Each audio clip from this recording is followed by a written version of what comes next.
एक नजर टाकूया आजच्या ठळक घडामोडीवर। शेतकऱ्याचे गायीनं केलं असं सांत्वन, व्हिडिओ पाहून चेहऱ्यावर येईल हास्य। मानव आणि प्राणी यांच्यामधील नातं खूप खास असतं। या नात्यामुळे सकारात्मक भावनांना चालना मिळते, परंतु यासोबतच हे नातं त्यांच्यात एक मजबूत बंध देखील निर्माण करतं। सोशल मीडियावर मानव आणि प्राण्यांचे अनेक व्हिडिओ आहेत जे तुम्हाला त्यांच्यातील नातं दाखवतात।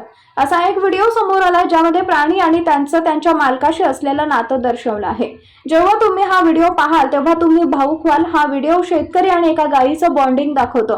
व्हिडिओत दिसत आहे की एक शेतकरी गुडघ्यावर डोकं ठेवून जमिनीवर बसलाय। असं दिसतं की शेतकरी खूप दुःखी आहे। दरम्यान दोन श्वान त्याच्याकडे जातात आणि त्याला खुश करण्याचा प्रयत्न करतात, मात्र त्या शेतकऱ्याने कोणतीही प्रतिक्रिया दिली नाही। त्याच्या मिशनमध्ये अपयश आल्यानंतर कुत्रे भुंकत त्याच्यापासून दूर जातात। काही वेळाने एकामागून एक गायी त्याच्याकडे येऊ लागल्या। गायीपैकी एक गाय ताबडतोब शेतकऱ्यावर आपले डोके घासते आणि त्याला मिठी मारू लागते।